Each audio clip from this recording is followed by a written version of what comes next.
Hello and नमस्कार my dear friends. आज हम बात करने वाले हैं फीमेल रिप्रोडक्टिव सिस्टम के बारे में। हमारे अगले लेक्चर्स में हमने मेल रिप्रोडक्टिव सिस्टम के बारे में पढ़ा, दैट इज स्टेमेन। फिर हमने उसके स्ट्रक्चर्स के बारे में और वो कैसे मेल गेमेट्स फॉर्म करता है उसके बारे में पढ़ा, ठीक है। और आज हम किसके बारे में पढ़ने वाले हैं? Female reproductive system in flowers, ठीक है। वो तो आपको मालूम ही है कि हम फ्लावर के बारे में पढ़ रहे हैं। ओके, सो मैंने आपको बताया था कि फ्लावर में एक फीमेल पार्ट होता है। अगर हम बाइसेक्सुअल फ्लावर की बात करें तो उसमें एक फीमेल रिप्रोडक्टिव पार्ट रहता है और एक मेल रिप्रोडक्टिव पार्ट रहता है, ठीक है। और अगर यूनिसेक्सुअल फ्लावर है तो एक फ्लावर में का तो पिस्टिल प्रेजेंट होगा और या तो ये male reproductive structure that is stamen present रहता है। इतना आपको मालूम है। सो ये जो फीमेल पोर्शन है उसे हम क्या बोलते हैं? पिस्टिल या गाइनोशियम। ये हमने पढ़ा है एक बार, गाइनोशियम, पिस्टिल और कार्पेल, ठीक है। ओके, अभी अगर हम इस पिस्टिल की बात करें, हमें जूम करके जाना है, वही हमारी जो मेथड है वही हम फॉलो करेंगे कि ये जो पिस्टिल है उसका स्ट्रक्चर कैसे बना है वो हम पहले देख लेते हैं। The upper part that is stigma, ठीक है। जो अपर वाला पोर्शन है, अपर वाली जो ये सरफेस है उसे क्या बोलते हैं? स्टिग्मा, ठीक है। और स्टिग्मा कैसे सरफेस है? स्टिकी सरफेस है, क्योंकि जो पोलन ग्रेन्स आएगी वो यहाँ पे अटैच हो जाएगी, ठीक है। So the stigma that provides the platform for landing of pollen grains. इतना क्लियर है बेटा कि जो पोलन ग्रेन्स मेल पार्ट में से जनरेट हुई वो विंड या तो वाटर या कोई भी पोलिनेटर के थ्रू यहाँ पे आ जाएगी, ठीक है, और स्टिग्मा के साथ स्टिक हो जाएगी बिकॉज इट इज स्टिकी, ठीक है। ये जो पूरा पिस्टिल है उसके अपर पार्ट के बारे में अभी हम बात कर रहे हैं, ठीक है। सो ये जो स्टिकी सरफेस है दैट इज स्टिग्मा। अभी उसके नीचे का जो ये वाला पोर्शन रहता है उसे क्या बोलते हैं बेटा? स्टाइल, ठीक है। और स्टाइल का क्या फंक्शन है? यहां से पोलन ट्यूब अराइज होगी, ठीक है। किसमें से? स्टाइल में से। ओके, सो स्टाइल क्या है कि जिसमें से पोलन ट्यूब पास होती है, ठीक है। और ओवेरी, ये वाला जो पोर्शन है दैट इज ओवेरी। और ओवेरी के अंदर ओव्यूल प्रेजेंट रहता है। ये सब बेटा आपने 10th में भी पढ़ लिया है, ठीक है। सो लेकिन ये रिवाइज करना इम्पोर्टेंट है, इसीलिए मैं आपको बता रही हूँ कि stigma, style and ovary. Ovary के अंदर जो रहता है उसे क्या बोलते हैं? ओव्यूल। इतना क्लियर हुआ? Okay, very good. अभी इसके बारे में हम बाद में पढ़ते हैं, पहले ये वाली चीज देख लेते हैं कि यहाँ पे क्या लिखा है। अगर कई फ्लावर में आप देखो बेटा कि सिर्फ एक ही पिस्टिल प्रेजेंट रहता है।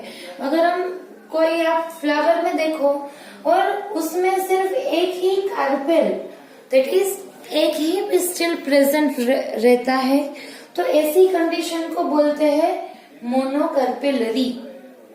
क्या बोलते हैं बेटा? Monocarpellary. If flower containing only one pistil, ठीक है, अगर फ्लावर में एक ही कार्पेल प्रेजेंट हो तो उस कंडीशन को बोलते हैं मोनोकार्पेलरी।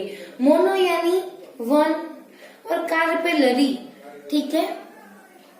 ओके, सो वो जो कंडीशन रहती है उसे मोनोकार्पेलरी बोलते हैं।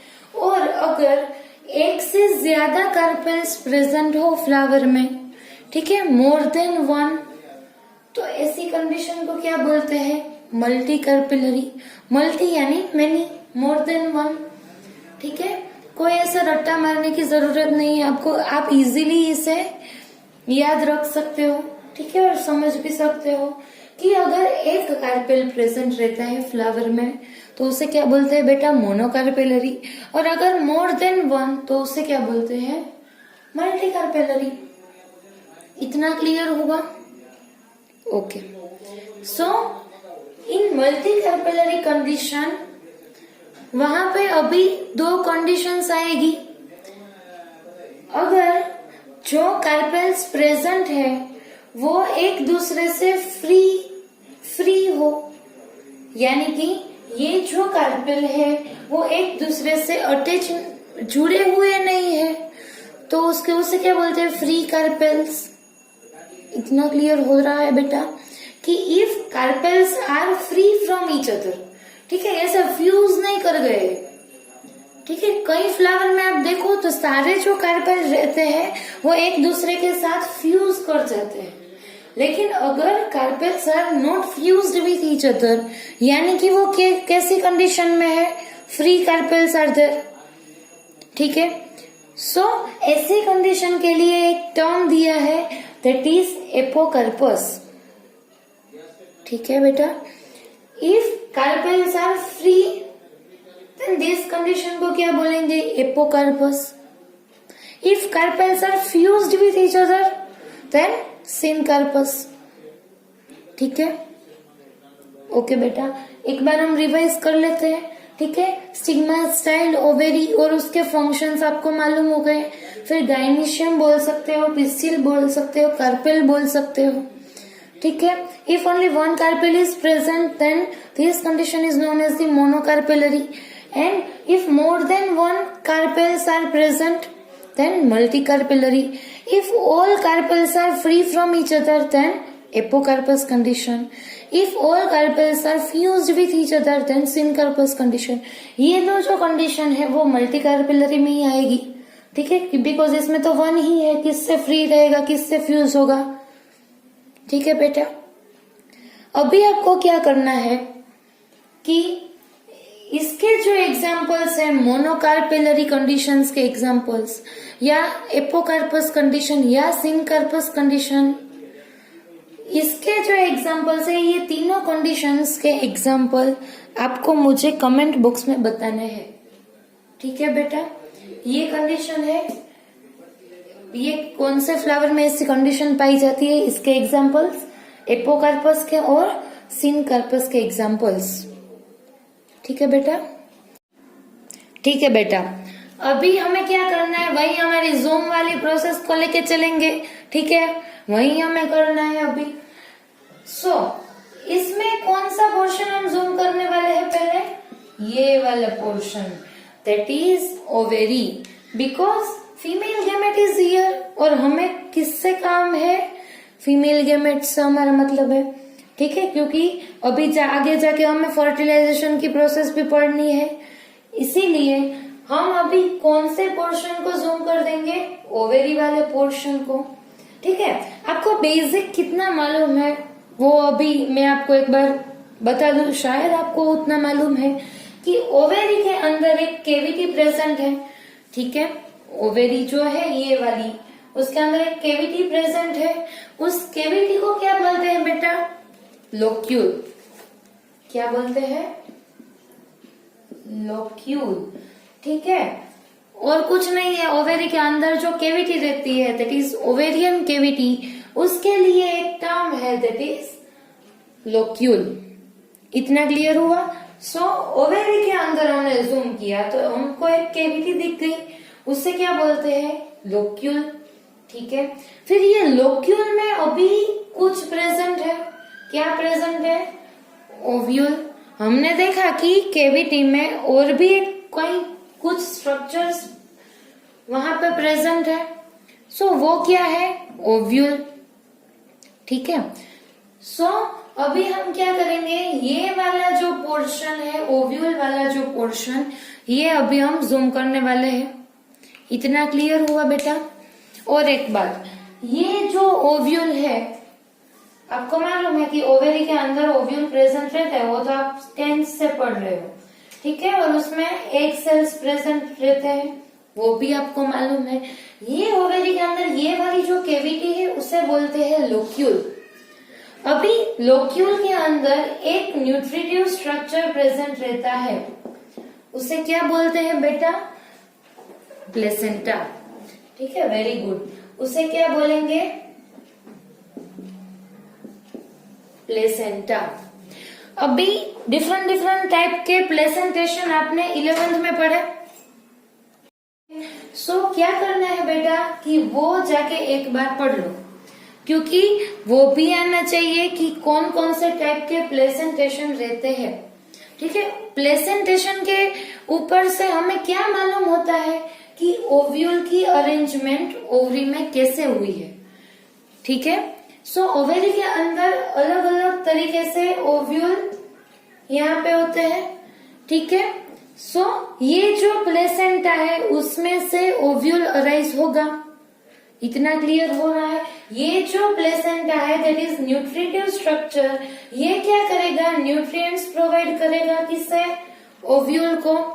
ठीक है, सो ये जो प्लेसेंटा है वो नरिशमेंट प्रोवाइड करता है। किसे प्रोवाइड करता है? ओव्यूल को प्रोवाइड करता है। ठीक है, सो ये जो ओव्यूल है वो प्लेसेंटा से अटैच होंगे। ठीक है, ऐसा कुछ स्ट्रक्चर रहता है ओव्यूल का। अभी हम क्या करेंगे, ये वाले जो स्ट्रक्चर है उसे जूम करके मैं आपको दिखाती हूँ ताकि आपको समझ में आए कि ओव्यूल कैसे बनता है। ठीक है बेटा, okay. So let's move further. Here is the structure of ovule. मैंने ट्राई किया है कि अच्छे से अच्छा बनाओ। ठीक है, सो आप यहाँ पे देख सकते हो कि ये जो स्ट्रक्चर है पूरा का पूरा ओवेरी का नहीं है बेटा, ओव्यूल का है। ठीक है, और ओव्यूल कहाँ पे रहता है? ओवरी में रहता है। और कहाँ से अराइज होता है? प्लेसेंटा में से अराइज होता है। इतना तो आपको क्लियर होना ही चाहिए। ठीक है, ओके। अभी हम ये ओव्यूल का स्ट्रक्चर पढ़ने वाले हैं। सो आप यहाँ पे देख सकते हो कि ये जो ओव्यूल का जो पूरा स्ट्रक्चर है इसमें से ऐसा कुछ stalk like structure, long structure arise हो रहा है, ये वाला देख रहे हो। ठीक है, सो ये जो स्ट्रक्चर है जो बाहर निकल के ऐसे आया है, ये क्या है? फ्यूनिक्यूलस। ठीक है, ये जो स्ट्रक्चर है लॉन्ग उसे क्या बोलते हैं? फ्यूनिक्यूलस बोलते हैं।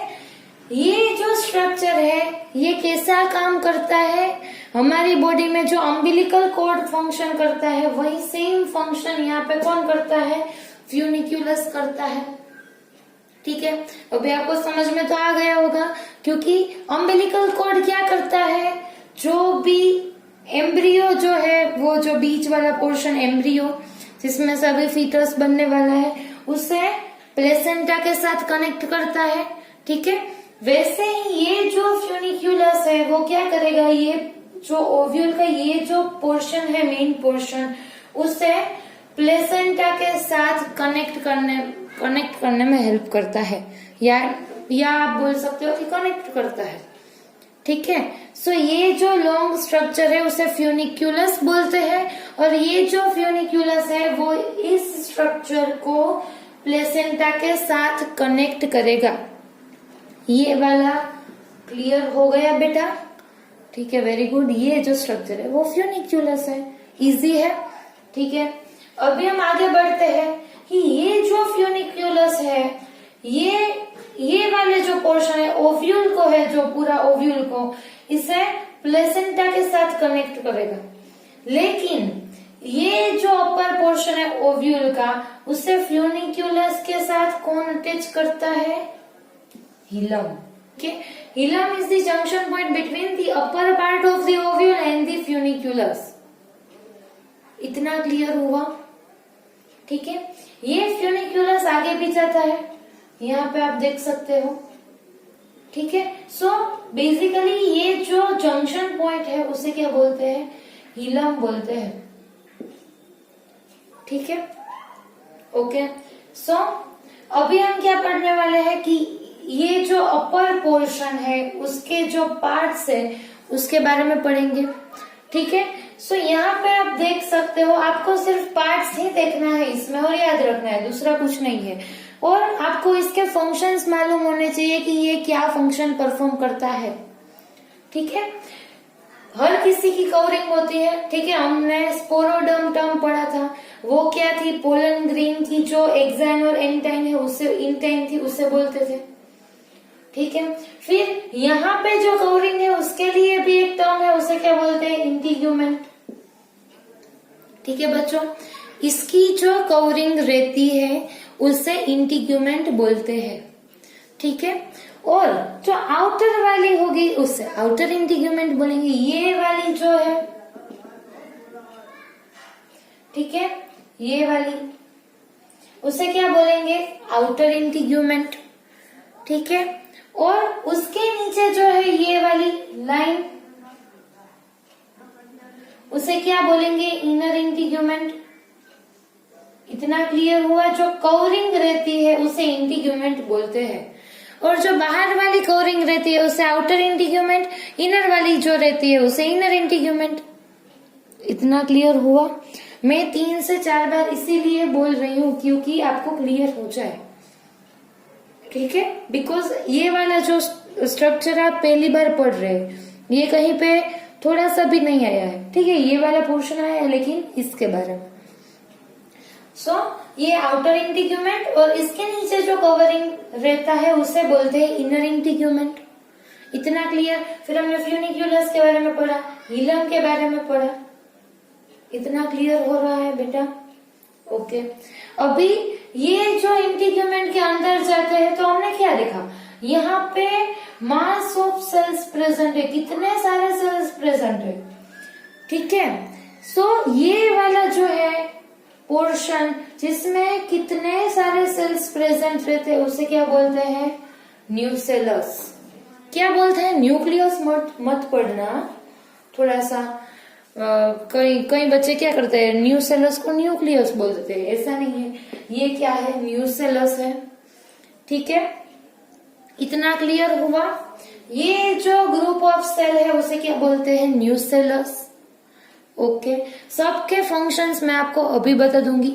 ठीक है, फिर उसके अंदर आओ तो आपने क्या देखा कि उसके अंदर एक स्ट्रक्चर और प्रेजेंट है, उसे क्या बोलते हैं, एम्ब्रियोसेक। ठीक है बेटा, हम सिर्फ अंदर अंदर जा रहे हैं अभी। Outer integument, inner integument, then nucellus which is a group of cells, then उसके अंदर एक स्ट्रक्चर रहता है उसे क्या बोलते हैं, एम्ब्रियोसेक। ये वाला पूरा जो स्ट्रक्चर है उसे एम्ब्रियोसेक बोलते हैं। इतना क्लियर हुआ?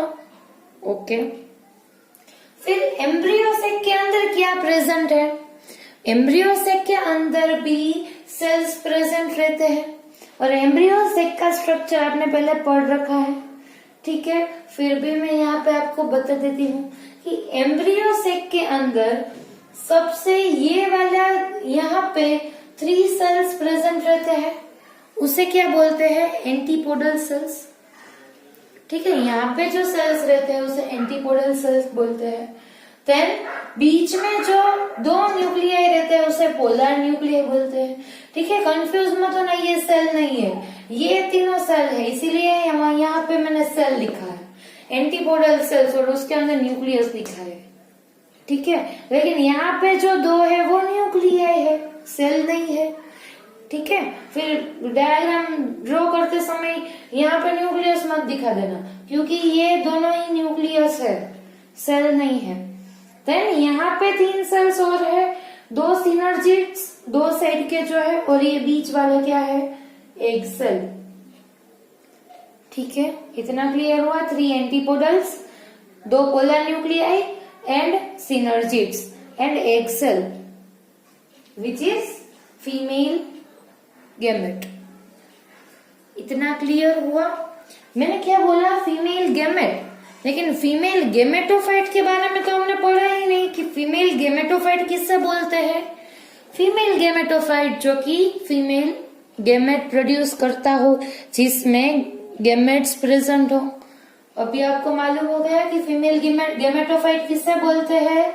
ये जो एम्ब्रियोसेक रहता है वो क्या है, फीमेल गेमेटोफाइट। मैंने आगे वाले लेक्चर में भी बोला था कि गेमेटोफाइट किससे बोलते हैं बेटा, विच कैन प्रोड्यूस गेमेट्स।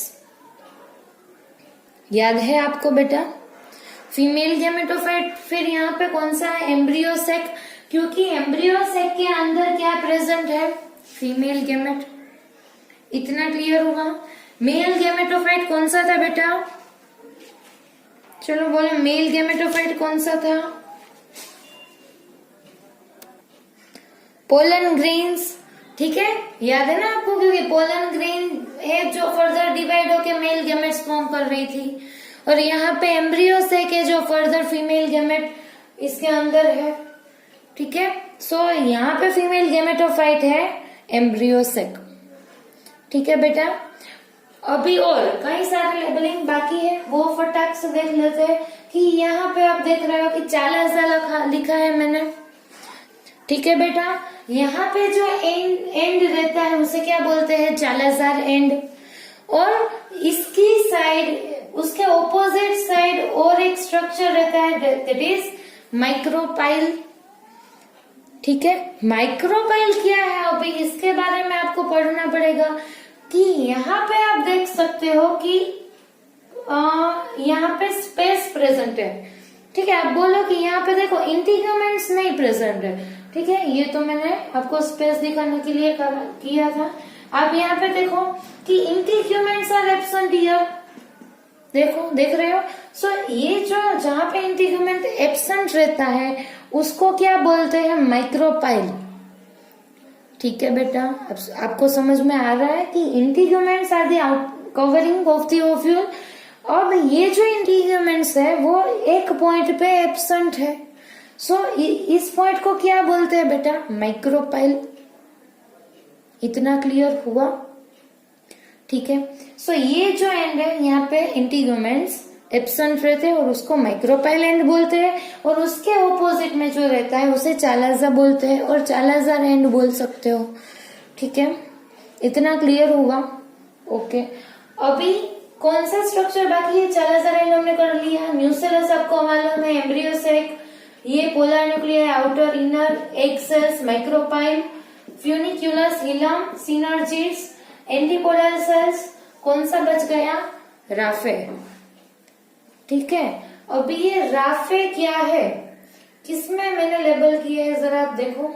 ये जो है पूरा, ये क्या है बेटा, राफे, ठीक है। और ये राफे क्या काम कर, राफे क्यों यहाँ पे दिया है, शायद आपकी टेक्स्ट बुक में नहीं दिया है, ठीक है, लेकिन ये प्रेजेंट रहता है और आपको आना भी चाहिए, इसीलिए मैं आपको बोल रही हूँ कि राफे क्या है, ठीक है।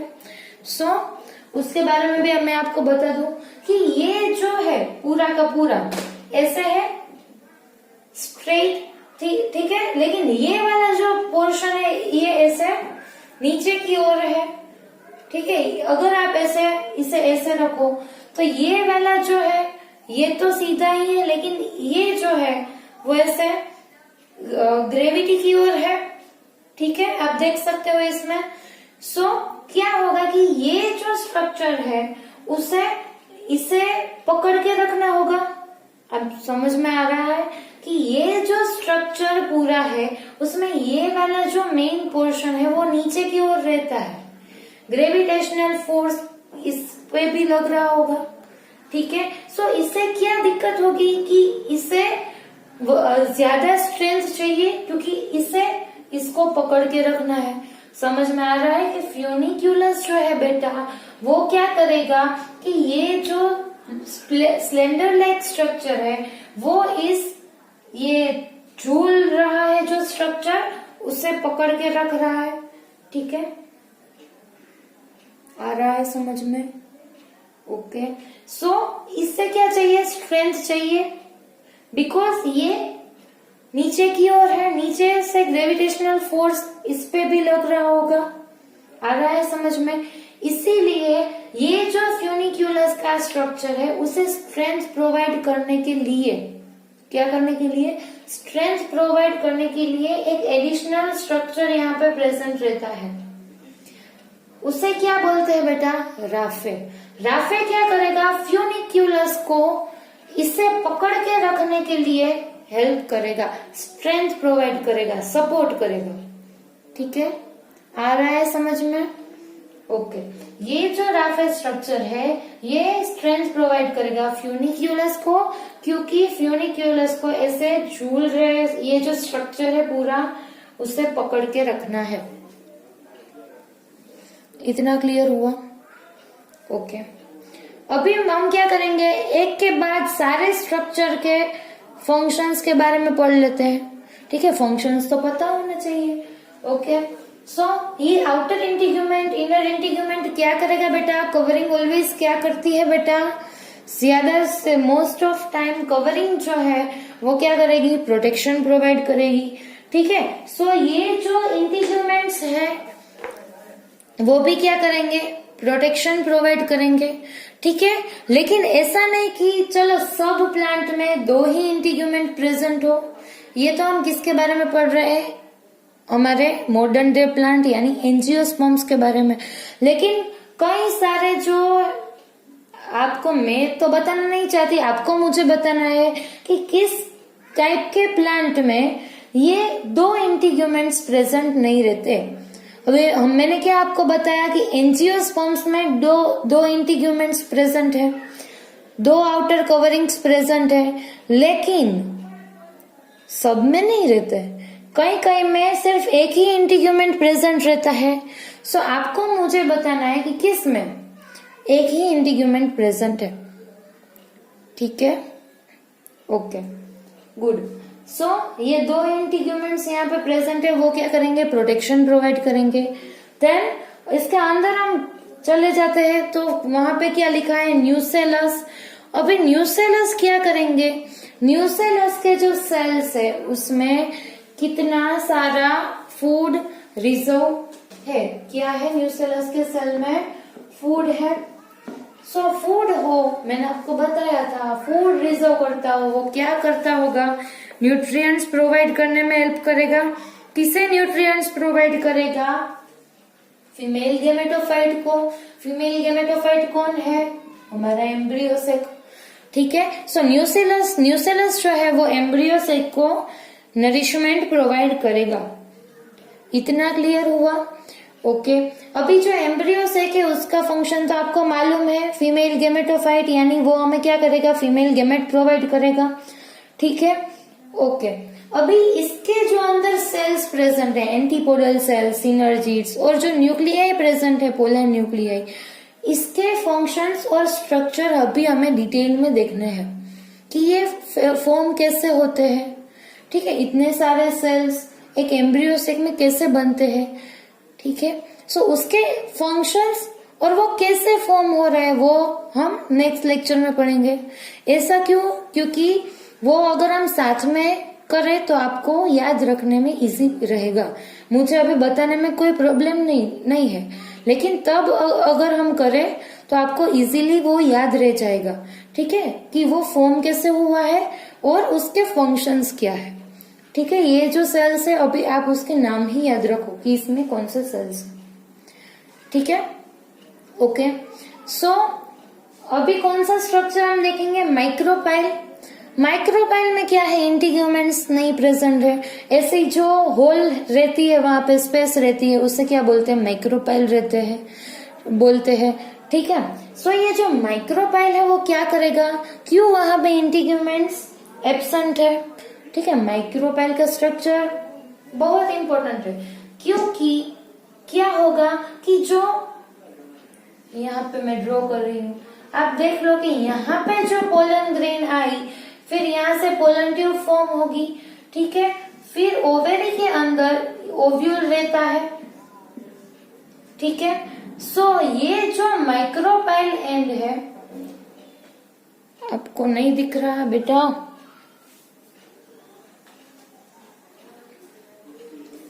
ओवेरी के अंदर जो ओव्यूल रहती है इस तरीके से, फिर यहाँ पे इंटीग्यूमेंट्स नहीं होंगे, ये माइक्रोपाइल है। ठीक है, ये वाला पॉइंट माइक्रोपाइल है।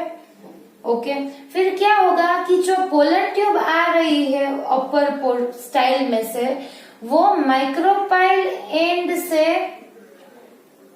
कनेक्ट करेगी। कहां से? माइक्रोपाइल एंड से। समझ में आ रहा है इतना कि पोलन ट्यूब जो स्टिग्मा के ऊपर पोलन ग्रेन अटैच हुई, ठीक है, फिर क्या होगा कि स्टाइल में से पोलन ट्यूब फॉर्म होगी जिसमें मेल गैमेट्स रहते हैं, ठीक है। फिर ये जो पोलन ट्यूब जो कि स्टाइल में से पास हो रही है वो आगे जाके ओव्यूल से कनेक्ट तो करनी चाहिए ना। कैसे, कहां से कनेक्ट करेगी? ये जो माइक्रोपाइल एंड है वहां से, यहां से पोलन ग्रेन पोलन ट्यूब ऐसे कनेक्ट करेगी। फिर यहां से मेल गैमेट्स अंदर की साइड एंटर होंगे और एक सेल के साथ फ्यूज करेंगे, ठीक है। सो ये जो स्पेस है वो किसके लिए है? मेल गैमेट्स की एंट्री के लिए, ठीक है। ऐसे कुछ ओपन तो होना चाहिए, वरना कैसे यहाँ से मेल गैमेट्स अंदर ही नहीं जा पाएंगे, फिर कैसे फर्टिलाइजेशन होगा? नहीं होगा ना। इसीलिए यहाँ पे एक स्पेस रहती है, उसे माइक्रोपाइल बोलते हैं, जिससे मेल गैमेट्स की एंट्री होती है अंदर। इतना क्लियर हुआ बेटा? ठीक है। अभी हम फ्यूनिक्यूलस के बारे में तो आपको मालूम ही है कि वो क्या करेगा, ओव्यूल को जो है वो प्लेसेंटा के साथ कनेक्ट कर देगा, वो तो आपको मालूम है। राफे क्या करेगा, उसको स्ट्रेंथ प्रोवाइड करेगा, इतना भी आपको, ये भी आपको मालूम है। इलम क्या है? Hilum is the junction point between the upper part of the ovule and the funiculus. इन दोनों को कनेक्ट कौन करेगा? इलम करेगा। इतना क्लियर हुआ। Then chalazal end, that is the opposite end of the micropyle, ठीक है। यहाँ पे माइक्रोपाइल है तो यहाँ पे क्या रहेगा? चालाजा एंड, ठीक है। अभी आप बोलोगे कि इसके नाम क्यों दिए हैं चालाजा एंड माइक्रोपाइल? क्योंकि अभी हम क्या पढ़ने वाले हैं बेटा नेक्स्ट लेक्चर में, कि ये जो ओव्यूल है वो इसके स्ट्रक्चर में भी कई तरीके के अरेंजमेंट रहती है, ठीक है। वो अभी मैं आपको बताऊंगी तब आपको मालूम होगा। सो तभी हमें आइडेंटिफाई करने के लिए अगर ये एंड के नाम दिए हो तो आप इजीली आइडेंटिफाई कर सकते हो, ठीक है। सो इसके लिए ये आपको याद रखना जरूरी है कि ये जो यहाँ पे है वो माइक्रोपाइल एंड है और उस तरफ क्या है? चालाजा एंड। और माइक्रोपाइल एंड वो है जहाँ पे इंटीग्यूमेंट्स एब्सेंट रहते हैं। सो इतना क्लियर है? इसमें अभी कोई डाउट है बेटा तो बोल दो मुझे, ठीक है। फिर मैंने आपको जो क्वेश्चन दिया उसका आंसर आपको मोनोकार्पेलरी, एपोकार्पस, सिनकार्पस उसके आंसर देने हैं। और एक क्वेश्चन मैंने दिया कि इंटीग्यूमेंट्स के नंबर किसमें एक होते हैं, दो तो एंजियोस्पर्म में है, ठीक है। और एक क्वेश्चन मैं आपको दे रही हूं कि ओवेरी के अंदर, क्या बोल रही हूँ, ओवेरी के अंदर सिर्फ एक ही ओव्यूल प्रेजेंट नहीं रहता, कई में एक ओव्यूल प्रेजेंट रहता है, कई में मल्टीपल ओव्यूल्स प्रेजेंट रहते हैं, ठीक है। सो आपको क्या करना है, मुझे एग्जांपल्स बताने हैं कि किसमें एक ही ओव्यूल प्रेजेंट है और किसमें कई सारे, ठीक है बेटा। उसके एग्जांपल्स आपको मुझे बताने हैं, इतना याद रहेगा, ठीक है। ये बहुत ही इजी है। अभी आप एक बार टेक्स्ट बुक में से भी देख लेना, क्योंकि ऐसी फिगर तो मैं यहाँ पे ड्रॉ नहीं कर सकती बेटा, ठीक है। ये जो फिगर आपको टेक्स्ट बुक में दी है उसमें आप देख सकते हो कि स्टिग्मा, स्टाइल, देन ये वाला जो पोर्शन है उसमें ओवेरी दिया है, देन थैलेमस। थैलेमस आपको मालूम है ना बेटा कि जो सपोर्ट प्रोवाइड करता है प्लांट में, नीचे ऐसा रहता है ना थैलेमस, जो इस फ्लावर में वो ये सपोर्ट प्रोवाइड करेगा, ठीक है। और बाजू वाली फिगर में क्या दिया है, ये जो दिया है वो इसमें एक ही आपको दिखा है, एक ही पिस्टिल दिया है। यहाँ पे आप देख लो कि यहाँ पे मल्टी कार्पेलरी सिनकार्पस ओवरी, जिसमें सारी कार्पेल्स फ्यूज हो गई है, आप देख सकते हो।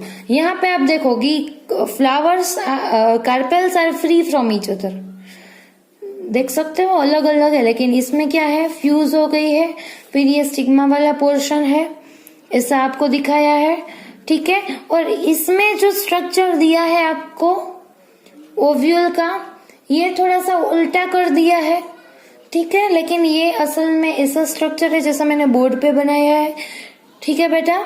सो आप एक बार ये वाला जो स्ट्रक्चर है जो मैंने बोर्ड पे बनाया है, ये एक बार ड्रॉ कर लेना, ठीक है, और एक बार टेक्स्ट बुक में से भी पढ़ लेना। सो अभी हमने देख लिया द स्ट्रक्चर ऑफ ओव्यूल, और you can say structure of megasporangia. वो तो आपको मालूम है, ओव्यूल को दूसरा नाम क्या है, मेगास्पोरेंजिया। मेगास्पोरेंजिया क्यों? और बिकॉज ये साइज में बड़े रहते हैं, मेगा यानी बिग, वो माइक्रो थे माइक्रोस्पोरेंजियम, ठीक है, याद है माइक्रोस्पोरेंजिया, ये क्या है मेगास्पोरेंजिया, ठीक है, ये ओव्यूल का दूसरा नाम है मेगास्पोरेंजिया। सो ये भी आपको याद होना चाहिए, ठीक है बेटा। सो अभी इस लेक्चर में अगर आपको कोई भी क्वेरी हो आप मुझे पूछ सकते हो। नेक्स्ट लेक्चर में हम क्या पढ़ने वाले हैं, नेक्स्ट लेक्चर में कि कैसे ये एम्ब्रियो सेक का स्ट्रक्चर फॉर्म हो रहा है उसके बारे में पढ़ेंगे, ठीक है बेटा। And the structure arrangement of the ovule, इसके जो अलग अलग स्ट्रक्चर रहते हैं उसके बारे में भी हम पढ़ने वाले हैं। ओके बेटा, if you like this video don't forget to like, share and subscribe, ठीक है। और इसके आंसर्स मुझे कमेंट बॉक्स में भेज दो ताकि मुझे मालूम चले कि आपने पढ़ लिया है अच्छे से। ओके, थैंक यू बेटा, थैंक यू।